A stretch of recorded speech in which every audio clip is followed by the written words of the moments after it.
unang gagawin natin, upload nyo yung video na gagawin nyo. So, gaya nito, yan na siya.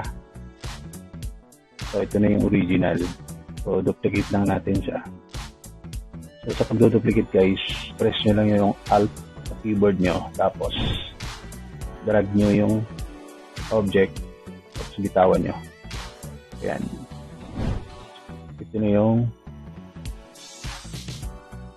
panibagong file o object. So, ang gagawin natin is duplicate pa natin siya ng isa pa. So, lagay lang natin siya sa baba. So, duplicate natin siya ng panibago. Drag sa taas.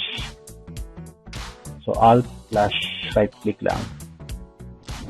Left click pala. Again, click nyo yung object. Tapos, click nyo yung Alt. Tapos, drag nyo sa taas.